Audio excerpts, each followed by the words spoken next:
आज आप लोगों को एक नया टॉपिक कराने जा रहा हूँ। आप लोग ध्यान से देखिए। आपको जो है हमने लाइन इंटीग्रल करा दिया, सरफेस इंटीग्रल और वॉल्यूम इंटीग्रल की प्रॉब्लम करा दिया हूँ, डिस्कस कर दिया हूँ।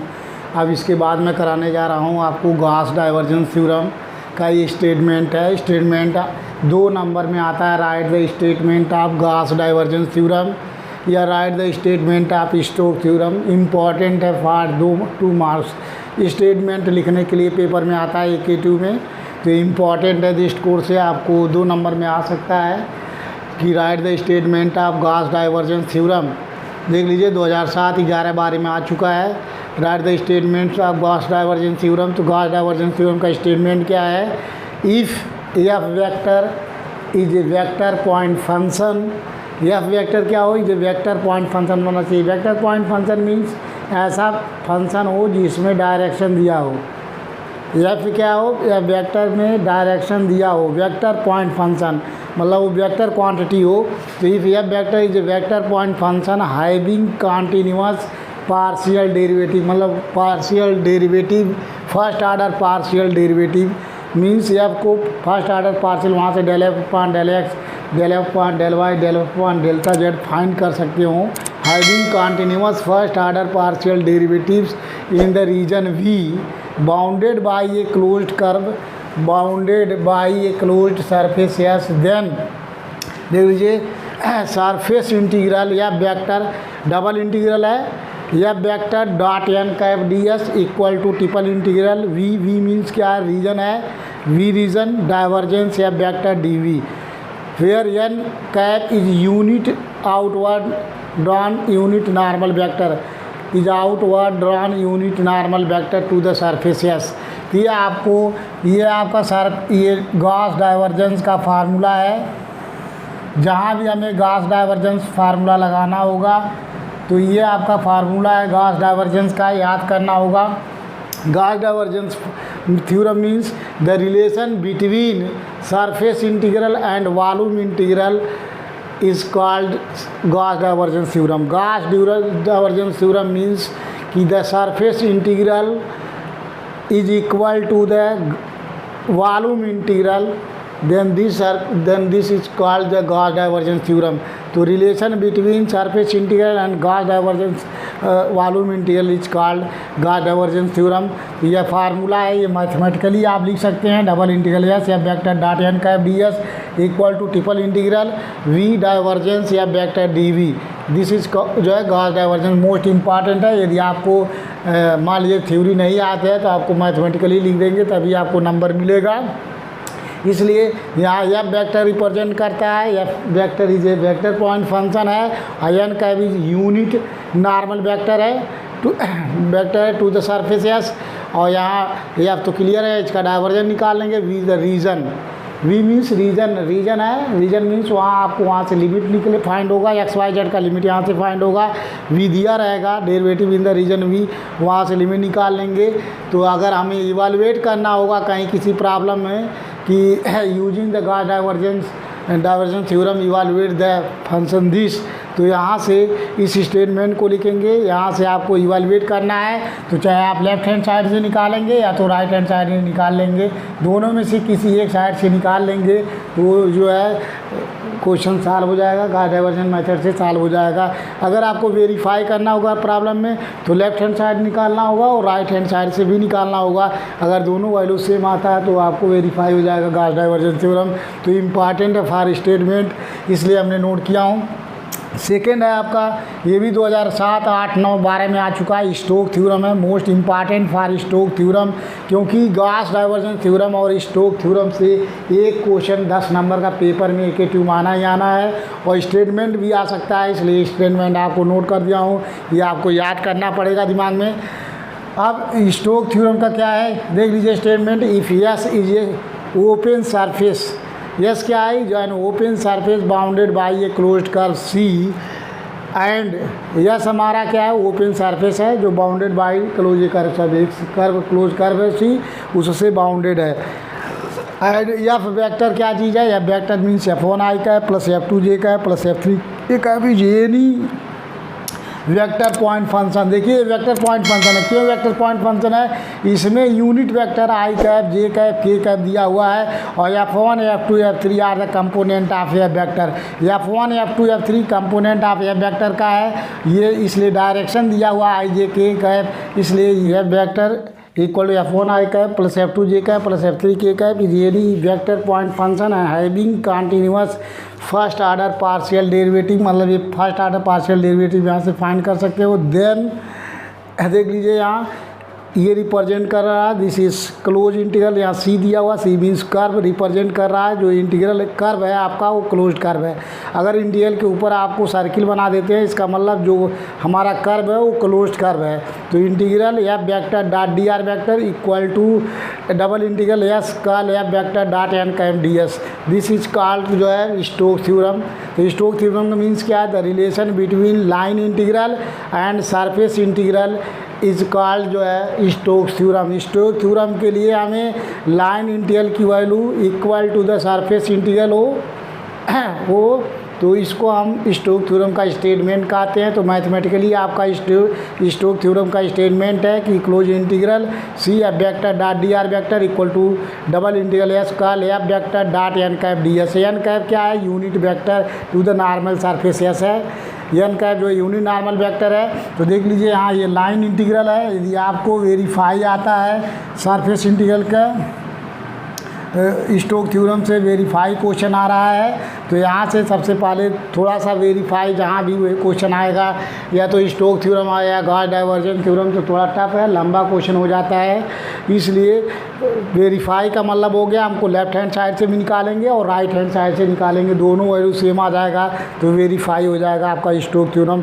तो पिछले साल चूँकि आपको गॉस डाइवर्जेंस थ्योरम पे प्रॉब्लम 10 नंबर का आया हुआ है इसलिए इस बार ज़्यादा सर चांसेज है कि स्टोक्स थ्योरम का क्वेश्चन आएगा। इसलिए पहले हम स्टोक्स थ्योरम का क्वेश्चन कराते हैं, 2-3 क्वेश्चन इंपॉर्टेंट कराते हैं जो इस साल के लिए, जो इस साल एग्ज़ाम में आ सकता है जो AQ में। इसलिए पहले हम स्टोक्स थ्योरम की कुछ प्रॉब्लम कराते हैं। इसका स्टेटमेंट आप लोग तैयार कर लीजिएगा, 2 नंबर में आता है।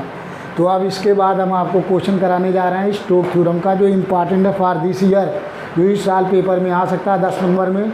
तो आप लोग ध्यान से उसको समझिएगा। स्टोक्स थ्योरम आपका यही है,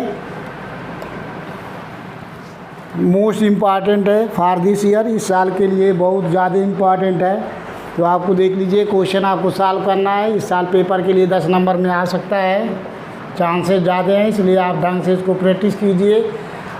verify Stokes theorem for F vector taken around the rectangle है bounded by the lines x equal to plus minus A, Y equal to 0, Y equal to B. तो यहाँ से हम फिगर बनाएंगे। सबसे पहले रेक्टेंगल बनाएंगे जो आपका बाउंडेड होगा क्लोज कर। देख लीजिए x इक्वल टू, यहाँ आपको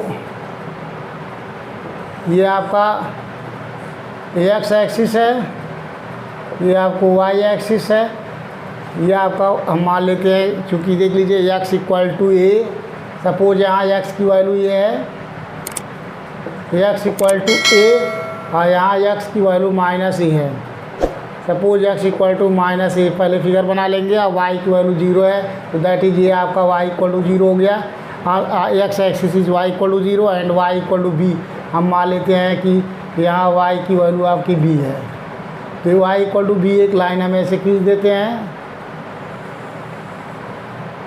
अब यहाँ से x इक्वल टू ए से मिला लीजिए, यहाँ x इक्वल टू माइनस ए से मिला लीजिए।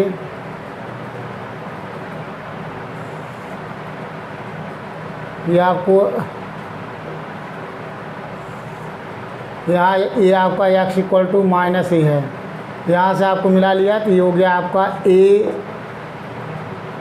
b c और d पॉइंट मान लिए। देख लीजिए ABCD पॉइंट हो गया। अब यहाँ देख लीजिए x वैरी कर रहा है, x equal to minus A to x equal to, इस लाइन को x equal to A vary कर रहा है। यहाँ y equal to 0 to y equal to b, तो हमको ये निकालना line,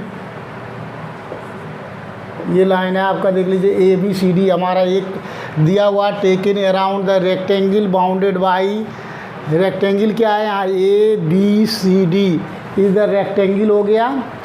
x equal to plus minus X equal to minus A to X equal to A and Y equal to 0 to Y equal to B. ये आपका figure बना है, इसका हमें लाइन इंटीग्रल निकालना है, इसका यूज करना है एक फिगर में। अब देख लीजिए आपको कैसे सॉल्व करेंगे। बाय स्टोक्स थ्योरम वेरीफाई करना है तो लिखेंगे by Stokes theorem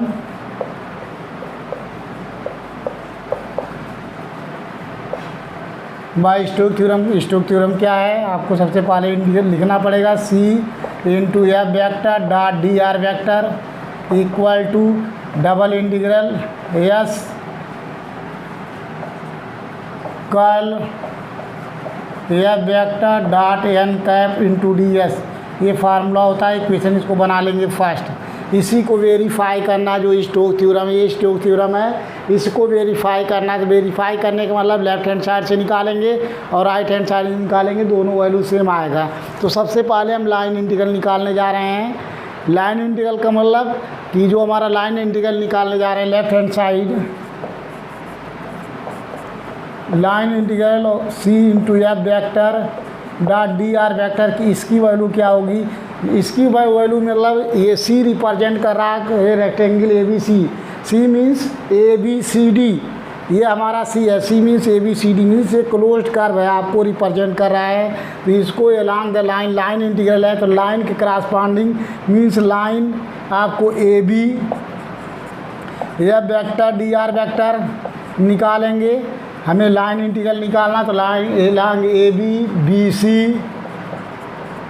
F vector dot D R vector plus ये हो गया आपका C D F vector dot D R vector plus ये हो गया D F vector dot D R vector.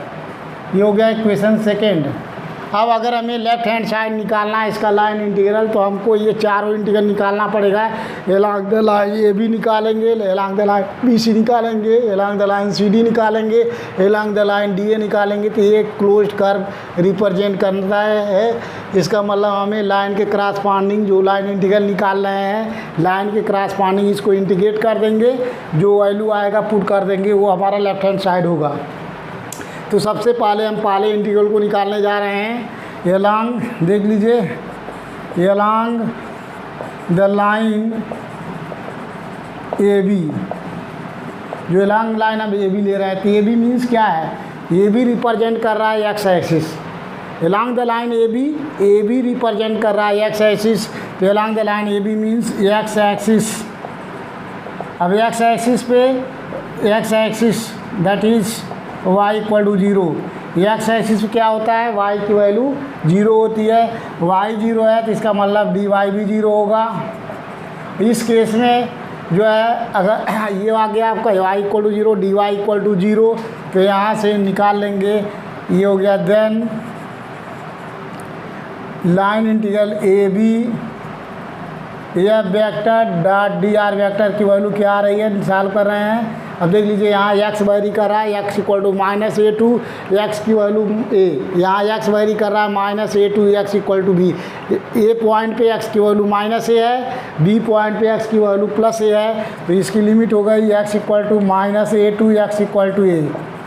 F vector यहाँ दिया हुआ देख लीजिए, एफ वेक्टर की value X square plus Y square I cap minus 2xy J cap. अब के कैप नहीं है तो यहाँ 0 के कैप लिख सकते हैं। डॉट प्रोडक्ट ऑफ ये हो गया dot product D are vector means D X I cap plus D Y J cap plus D Z K cap, ये हो गया आपका। तो डॉट प्रोडक्ट करेंगे तो I dot I equal to 1, I J dot J equal to 1, K dot के equal to 1 और सारे 0 हो जाएंगे। तो इसको हम लिख सकते हैं इक्वल टू, ये हो गया आपका इक्वल देख लीजिए माइनस ए टू ए, ये हुआ आपको आई डॉट आई करेंगे तो X square plus Y square, यह है आपका डी एक्स, ये हो गया माइनस 2xy dy और डी जेड की वैल्यू 0 हो गई, ये चीज़ आया। लेकिन यहाँ देख लीजिए y इक्वल टू 0 है, dy की वैल्यू 0 है। तो जहाँ जहाँ y है इसमें हम पुट कर देंगे 0, और जहाँ dy है 0, तो ये टाइम पूरा 0 हो गया। और जहाँ यहाँ y इक्वल टू 0 पुट करेंगे तो ये हो गया आपका integral of -a to a x square dx आ गया, और सारे 0 हो गया। अब x स्क्वायर का इंटीग्रल करेंगे तो x³/3 हो जाएगा, लिमिट आपका -a to a। So 1/3 upper and lower limit put कर दीजिए, x equal to upper limit a³ minus x equal to -a³। ये हुआ, इसको सॉल्व करेंगे तो 1/3 a³ प्लस ये हो गया a³ दैट इज़ 2a³/3। ये फाइंड हो गया आपका along the line A B के क्रॉसपॉन्डिंग लाइन इंटीग्रल आ गया आपका 2a³/3। ये आया along the line A B. आप निकालेंगे अलोंग द बी सी, तो along the line B C, along the line B C निकाल रहे हैं। B C means B C पे क्या है, अलोंग द लाइन जो बी सी ले रहे हैं, यहाँ x की वैल्यू क्या है, x इक्वल टू a है। यहाँ along the line B C means here x equal to a, और यहाँ से dx की वैल्यू हो गई 0। अगर इसको डिफरेंशिएट करेंगे दोनों साइड में तो dx ये कांस्टेंट है तो dx इक्वल टू 0 हो गया, तो dx इक्वल टू 0 हो जाएगा। आप इसकी इसमें यहाँ से निकाल सकते हैं जो है। देन देख लीजिए along B C F vector dot D R vector की वैल्यू निकालना है, तो ये हो गया आपका। यहाँ देख लीजिए आपको यहाँ वेरी कर रहा है y की लोअर लिमिट यहाँ क्या है, y की लोअर लिमिट यहाँ 0 है, यहाँ y की लोअर लिमिट जो अपर लिमिट जो है आपका b है, क्योंकि इसका कोऑर्डिनेट अगर कोऑर्डिनेट निकालना चाहें तो इसका कोऑर्डिनेट आएगा a,0 और इसका कोऑर्डिनेट निकालना चाहें तो ये आएगा a,b। ठीक है, और यहाँ इसका कोऑर्डिनेट निकालना चाहें तो -a,b होगा, और इसका कोऑर्डिनेट अगर निकालना चाहें तो -a,0 कोऑर्डिनेट अगर निकालना चाहें। अब इस केस में देख लीजिए हमें अगर इसका लेना है लोअर लिमिट, यहाँ y वेरी कर रहा है, x नहीं वेरी कर रहा है, x दोनों का सेम है, y वेरी कर रहा है तो y की लिमिट हो गई y equal to 0 to y equal to b। इस केस में y वेरी कर रहा है, यहाँ हो गया आपका y की value 0 to y equal to b find हो गया।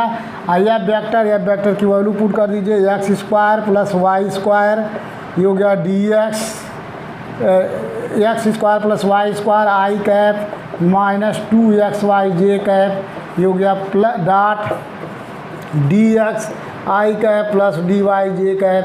चूँकि k कैप यहाँ 0 है, क्योंकि on the x y plane है तो z 0 हो जाएगा, इसे z टर्म छोड़ दिया हूँ। अब यहाँ भी आई डॉट आई करेंगे तो 1, ये हो गया 0 से b, ये हो गया। देख लीजिए इसमें x की वैल्यू ये है, dx 0 हो जाएगा तो आई डॉट आई मीन्स ये हो गया आपका x square plus Y square, ये हो गया आपका dx माइनस ये हो गया आपका 2xy dy, ये चीज़ आया। अब यहाँ से देख लीजिए इसमें हम क्या करेंगे, जहाँ जहाँ x है x की जगह पे पुट करेंगे और dx की वैल्यू 0 पुट करेंगे तो dx 0 पूरे का पुट करेंगे, तो यहाँ पहला टर्म हो गया 0 ये, अब माइनस आया आपका 2ay ब्रैकेट में dy, ये चीज़ हो गया। तो अब यहाँ से देख लीजिए इंटीग्रेट कर लीजिए, -2a कांस्टेंट हो गया, y का इंटीग्रल y स्क्वायर बाई 2 और लिमिट आ गया 0 से b, तो 2 से 2 कैंसिल, ये हो गया आपका -a इंटू बी स्क्वायर।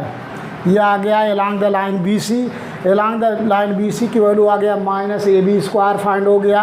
अब हम निकालेंगे along the line C D, along the line C D,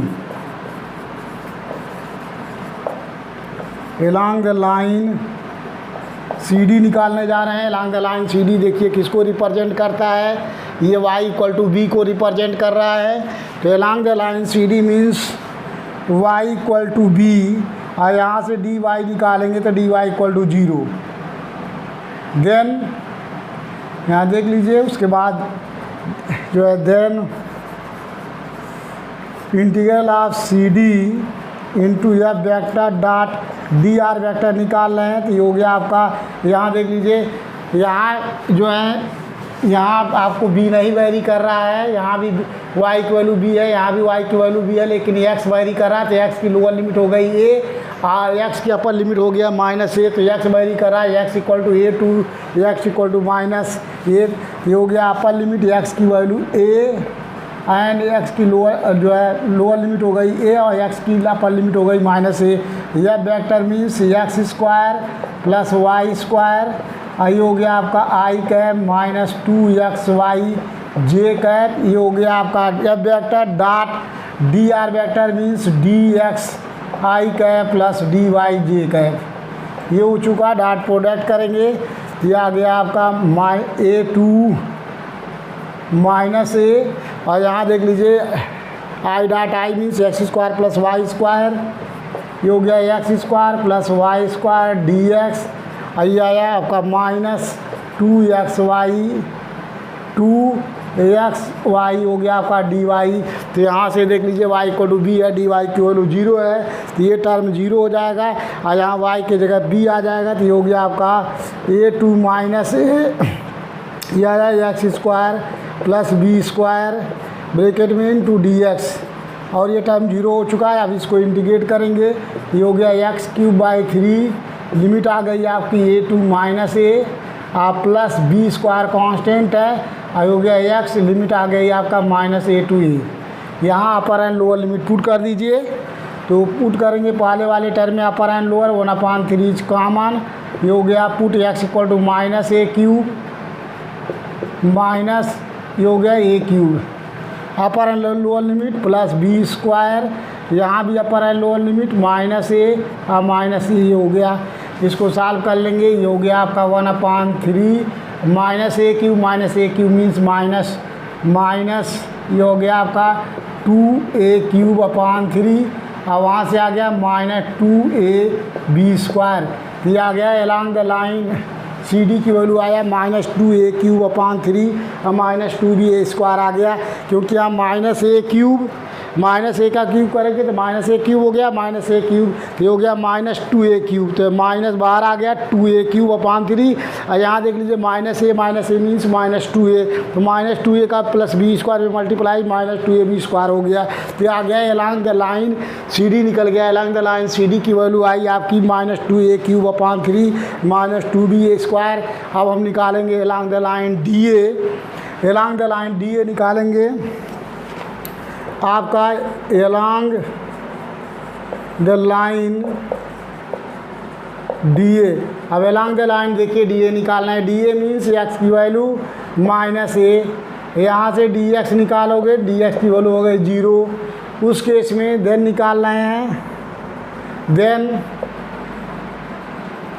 then integral of d F vector dot D R vector की वैल्यू निकालने जा रहे हैं। तो ये हो गया आपका, यहाँ देख लीजिए आपको बी कांस्टेंट है, यहाँ ये कांस्टेंट है, यहाँ बी वेरी का वाई वेरी कर रहा है, y equal to lower limit हो गया बी एंड अपर लिमिट हो गया y equal to 0, F vector की वैल्यू हो गई x² plus y² i cap minus 2xy J cap, ये हो गई F vector dot D R vector means dxi cap plus dy j cap, ये हो गया। अब यहाँ भी आई डॉट आई करेंगे तो 1 होगा, आई डॉट जे करेंगे तो 0 हो गया, तो ये लिमिट आ गई आपको b से 0, ये हो गया आपका x² प्लस y² dx, ये हो गया आपका माइनस 2xy dy, ये चीज़ आया। लेकिन यहाँ देख लीजिए x equal to minus a put करेंगे तो dx की वैल्यू 0 है, तो यहाँ x इक्वल टू माइनस ए पे dx की वैल्यू 0, तो ये पूरा टर्म हो गया आपका 0।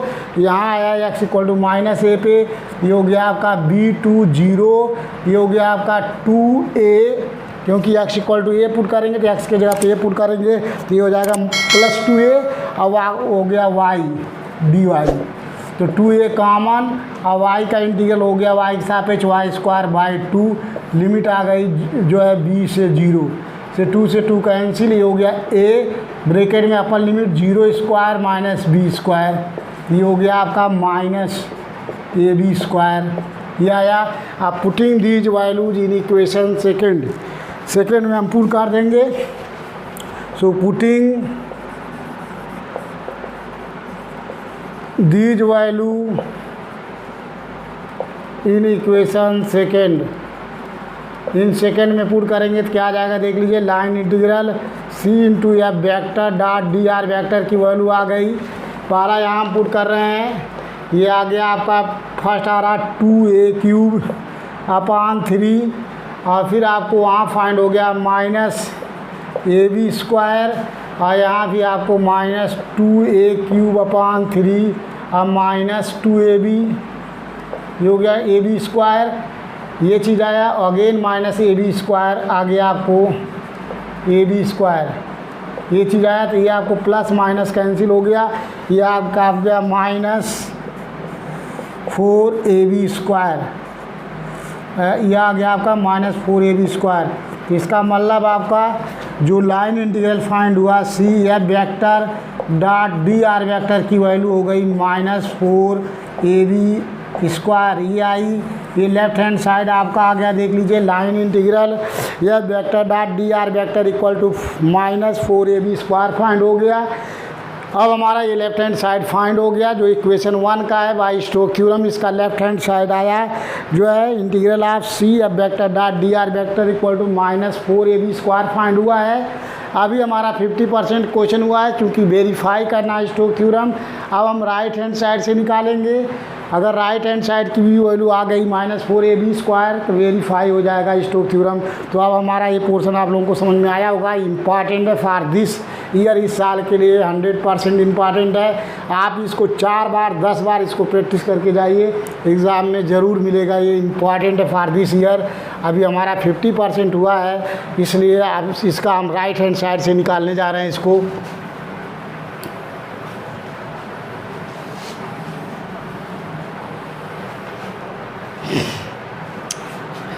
देख लीजिए राइट हैंड साइड से हमें सबसे पहले इसको निकालने के लिए कर्ल या वेक्टर निकालेंगे।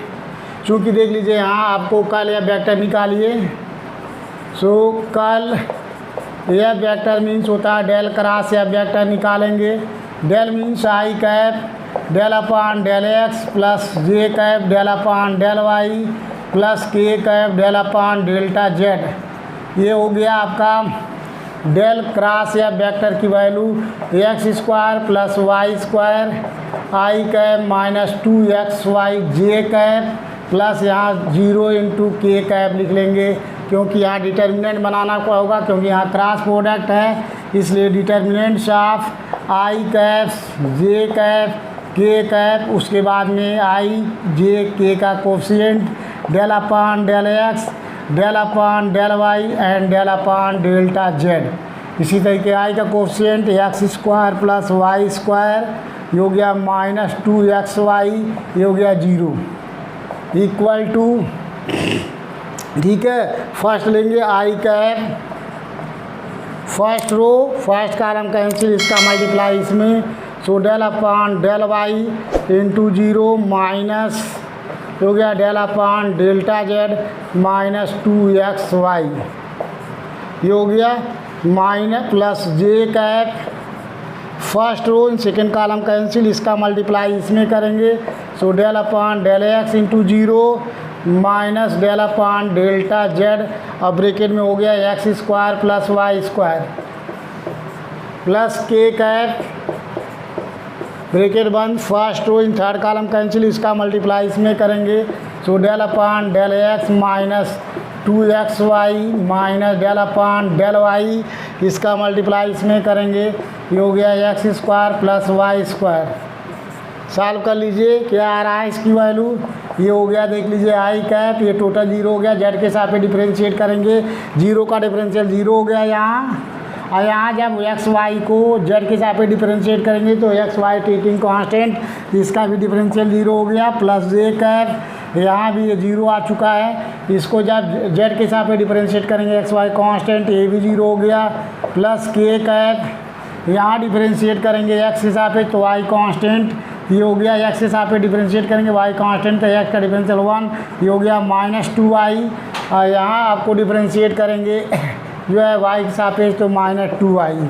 इस तरीके से आपका आ गया -4yk कैप। ये फाइंड हो गया आपका curl F vector. Curl F vector की वैल्यू फाइंड हो गई यहाँ से, curl F vector means -4yk cap find हो गया।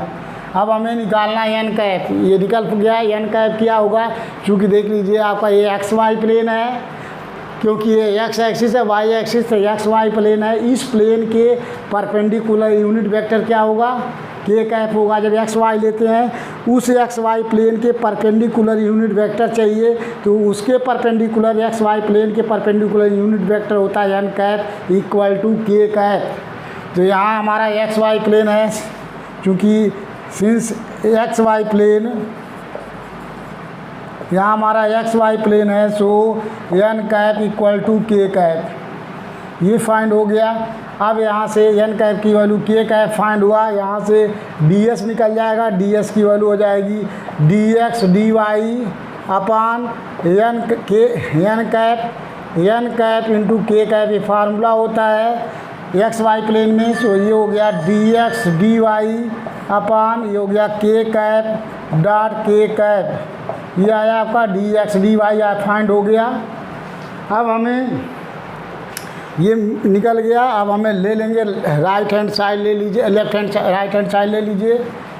राइट हैंड साइड लेंगे तो राइट हैंड साइड की वैल्यू हो गई आपकी double integral S curl F vector dot N cap D s. इसको सॉल्व करने जा रहे हैं, डबल इंटीग्रल हो गया, कल एफ वेक्टर की वैल्यू आया -4y के कैप और डॉट एन कैप मीन्स के कैप, डी एस मीन्स हो गया डी एक्स डी वाई। अब देखिए एक्स वाई की टर्म में है तो एक्स वाई की लिमिट हो जाएगी। यहाँ देख लीजिए एक्स वेरी कर रहा है, एक्स की value -a to a and y vary कर रहा है, y equal to 0 to b, ये लिमिट हो गई आपकी। तो इस केस में यहाँ एक्स वेरी कर रहा है, एक्स वेरी पहले ये वाई वेरी कर रहा है, y equal to 0 to y equal to b and x vary कर रहा है -a to x equal to a, ये लिमिट हो चुकी है। अब के डॉट के इक्वल टू 1, ये हो गया -4 लिमिट -a to a, ये हो गया 0 से b और y इंटू पहले डी वाई के साथ इंटीग्रेट करेंगे और डी एक्स इस कामन बाहर कामन ले लेंगे, पहले y के साथ डिफ्रेंशिएट इसलिए करेंगे, यहाँ y वेरिएबल है, वैसे हम किसी के सापेक्ष कर सकते हैं, फ्री हैं क्योंकि लिमिट कांस्टेंट है, तो चाहे y के सापेक्ष करें चाहे x के सापेक्ष, हम यहाँ फ्री है, किसी के भी सापेक्ष कर सकते हैं जब लिमिट कांस्टेंट होता है।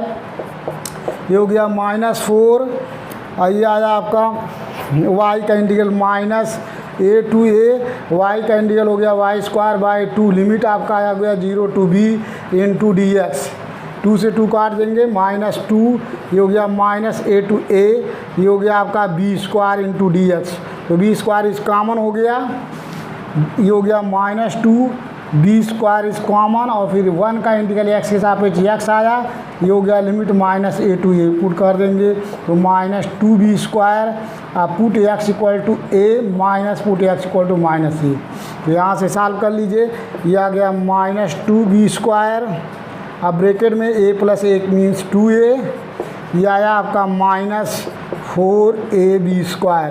तो देख लीजिए राइट हैंड साइड भी आके आपका 4 ab², और यहाँ लेफ्ट हैंड साइड भी आपको दिया हुआ है 4 ab²। तो यहाँ से आपका राइट हैंड साइड की भी वैल्यू आ गई -4ab²। तो इसका मतलब hence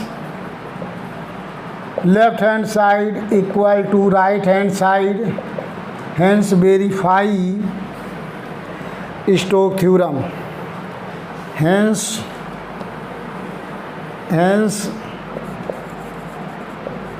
verify Stokes theorem verify हो गया। 10 नंबर के लिए इम्पॉर्टेंट है, फॉर दिस क्वेश्चन इस साल के लिए पेपर में इम्पॉर्टेंट है, तो तैयार कीजिएगा। आप लोगों को समझ में आया होगा, प्रैक्टिस कीजिएगा। अब नेक्स्ट क्वेश्चन नेक्स्ट वीडियो के साथ मिलेंगे। आप लोग सब्सक्राइब कीजिए, शेयर कीजिए और सारे स्टूडेंट को बताइए इस साल के लिए पेपर में आ सकता है, सारे लोग ढंग से इसको प्रैक्टिस करके जाइए। अब नेक्स्ट क्वेश्चन कराएंगे नेक्स्ट वीडियो में। सभी लोग आप अपने सेक्शन के सारे बच्चों को सब्सक्राइब करने के लिए बोलिए और सारे बच्चे जो है शेयर करें और पढ़ें इसको ढंग से, पेपर में 10 नंबर ज़रूर आएगा।